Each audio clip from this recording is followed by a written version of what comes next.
Oke, halo guys, welcome back to my YouTube channel.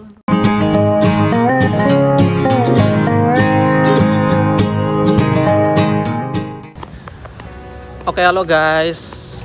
Jadi aku lagi di salah satu tempat, bisa dibilang tempat jogging yang ada di Jogja. Kebetulan dekat sama kosku. Jadi sesuai dengan judul aku kali ini, yaitu aku mau bahas tentang keadaan Jogja saat ini terkait pandemi COVID-19. Apakah Jogja udah aman atau belum? Jadi kalau menurut aku secara pribadi, Jogja itu bisa dibilang belum aman dari corona. Karena ini aku ada data terkait keadaan Jogja saat ini. Kalian bisa lihat dari data ini. Tapi tunggu sebentar, aku pakai masker dulu karena tadi aku ditegur harus pakai masker. Nah, ini dia datanya. Kalian bisa lihat, emang dari data ini pertumbuhan tingkat kesembuhannya itu lebih banyak dibanding tingkat kematian sama tingkat yang dirawat. Cuman kalian bisa lihat baik-baik, tingkat pertumbuhan yang dirawat ini lebih besar daripada tingkat yang sembuh.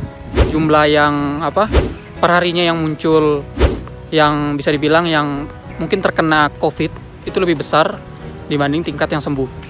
Itu membuktikan kalau Jogja itu masih belum aman dari COVID-19 ini. Kalian bisa lihat dari diagram ini. Ini resmi aku ambil dari info Jogja terkait pandemi COVID-19.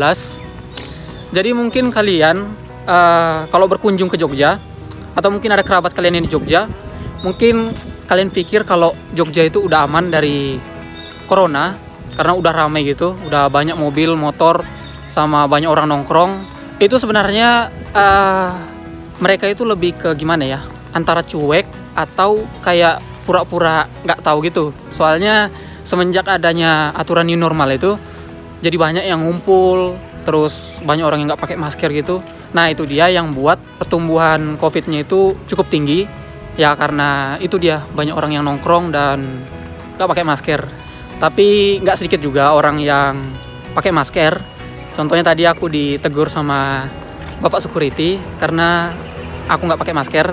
Jadi dia bilang kalau nggak dipakai ya dicantolin aja di sini. Tapi kalau ngumpul-ngumpul sama orang, dia bilang usahakan dipakai supaya nggak terjadi penularan virus. Dia bilang kayak gitu sama aku. Ya itu menurut aku salah satu bentuk kepedulian terhadap penyebaran virus COVID-19. Jadi BTW sebenarnya sekarang ini aku lagi sedikit sedih karena ada teman aku yang meninggal, tapi bukan karena COVID, dia sakit. Kebetulan dia ini teman aku selama aku pertama kali masuk kuliah di Jogja, masuk asrama. Kebetulan dia ini salah satu teman dekat aku. Waktu aku pertama kali masuk kuliah di Jogja, aku kan langsung masuk asrama universitasku. Dan aku itu bisa dibilang kenal pertama kali itu sama dia, cari-cari makan yang murah di Jogja. Tapi dia 2 hari yang lalu meninggal karena sakit demam berdarah kalau nggak salah, bukan karena COVID. Dia masih muda. Ya terlepas dari masalah COVID, yang aku pikir sih sampai sekarang kasihan dia meninggalnya saat ada pandemi gini. Pasti waktu dia sakit itu keluarganya itu pasti bingung mau bawa ke rumah sakit. Karena kan di rumah sakit itu bisa dibilang cukup rawan penularan COVID-nya. Jadi mungkin dia dirawat di rumah gitu. Ya menurut aku kasihan banget sih. Ya itulah namanya hidup, ada pertemuan, ada perpisahan. Jadi aku itu bisa dibilang dekat betul sama dia. Jadi setiap ketemu di perbatasan asramaku, jadi kan asramaku itu bentuknya kotak gitu tingkat. Jadi tangganya itu di tengah. Jadi kalau yang dari kamar atas atau kamar bawah mau keluar itu harus lewat dari pintu tengah. Nah jadi aku sama dia itu biasa ketemu di pintu tengah ini. Jadi dia biasa ngajak aku buat makan, cari makan di tempat makanan murah gitu di Jogja. Jadi itu sih yang paling buat aku teringat terus sama dia sampai sekarang.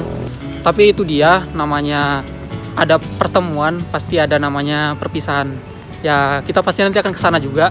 Cuman menunggu masalah waktu aja. Jadi ya pesan aku, kita selalu berbuat baik aja sama orang dimanapun itu tempatnya. Oke, jadi mungkin itu aja sedikit video aku hari ini tentang terkait pandemi corona, apakah sudah aman di Jogja atau belum, sama cerita teman aku yang meninggal. Jadi pesan aku di sini, aku mau minta tolong doain teman aku. Semoga amal kebaikannya diterima, sama dosa-dosanya diampunin. Jadi aku minta tolong doain ya. Sama jangan lupa subscribe channel aku, sama like, sama komen di bawah terkait video aku kali ini. Oke guys, jadi mungkin itu aja video aku kali ini. Sampai ketemu di lain waktu. See you next time. Bye-bye. Thank you.